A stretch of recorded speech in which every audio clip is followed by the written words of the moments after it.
ವೀಕ್ಷಕರೇ ನಮಸ್ಕಾರ. ಮೈಸೂರಿಗೆ ನಾನಿವತ್ತು ನಿಮಗೊಂದು 3040 East facing MUDA allotted site ತೋರಿಸ್ತಾ ಇದ್ದೀನಿ. ಇದು ನಮ್ಮ ಮೈಸೂರಿನ ವಿಜಯನಗರ 4th ಸ್ಟೇಜ್ 2nd ಫೇಸಲ್ಲಿ ಬರುವಂತಹ property. Very closest land mark ಅಂದರೆ ನಿಮಗೆ ತೇಜು ಕಾರ್ನರ್, ಅಲ್ಲಿಂದ ಒಂದು 300 ಮೀಟರ್ ಡಿಸ್ಟೆನ್ಸಲ್ಲಿರುವಂತಹ ಪ್ರಾಪರ್ಟಿ. ಎದುರುಗಡೆ ಏನು ನೋಡ್ತಾ ಇದ್ದೀರಾ ಇದೇ ಸೈಟು. ಮನೆ ಕಟ್ಟಲಿಕ್ಕೆ ಸೂಕ್ತವಾಗಿರುವಂತಹ ಪ್ರಾಪರ್ಟಿ. ಸುತ್ತಮುತ್ತ ಎಲ್ಲ ಮನೆಗಳಾಗಿದೆ. ಇಲ್ಲಿ ಮೂಲಭೂತ ಸೌಕರ್ಯಗಳ ವಿಚಾರಕ್ಕೆ ಬಂದಾಗ ಕುಡಿಯೋ ನೀರಿನ ವ್ಯವಸ್ಥೆ, tar road, electricity, drainage facility ಆಗಿದ್ದು ಒಳ್ಳೆ ಇನ್ವೆಸ್ಟ್ಮೆಂಟ್ ಸೈಟ್ ಹಾಗೂ ಮನೆ ಕಟ್ಟಲಿಕ್ಕೆ ಸೂಕ್ತವಾಗಿರುವಂತಹ ಪ್ರಾಪರ್ಟಿ ಸೇಲ್ಗೆ ತಂದಿದ್ದೀನಿ.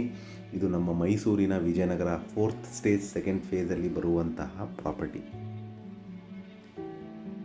ವಿಡಿಯೋನ ಕಂಪ್ಲೀಟಾಗಿ ನೋಡಿ. ಇದರ ಬೆಲೆ, ಲೊಕೇಶನ್ ನಾನು ಡಿಸ್ಕ್ರಿಪ್ಷನಲ್ಲಿ ಮೆನ್ಷನ್ ಮಾಡಿರ್ತೀನಿ. ಯಾರಿಗಾರು ಇಂಟ್ರೆಸ್ಟ್ ಇದ್ದು ಈ ಪ್ರಾಪರ್ಟಿ ಬಗ್ಗೆ ಹೆಚ್ಚಿನ ಮಾಹಿತಿ ಅಥವಾ ಪ್ರಾಪರ್ಟಿ ವಿಸಿಟ್ ಮಾಡಬೇಕು ಅಂತ ಇದ್ದರೆ ನಾನು ಕೊಟ್ಟಿರುವ ನಂಬರ್ ಮೇಲೆ ಕರೆ ಮಾಡ್ಬೋದು. ಮತ್ತೊಮ್ಮೆ ನನ್ನ ವಿಡಿಯೋ ನೋಡ್ತಾ ಇರೋದಕ್ಕೆ ಧನ್ಯವಾದ. ನಮಸ್ಕಾರ.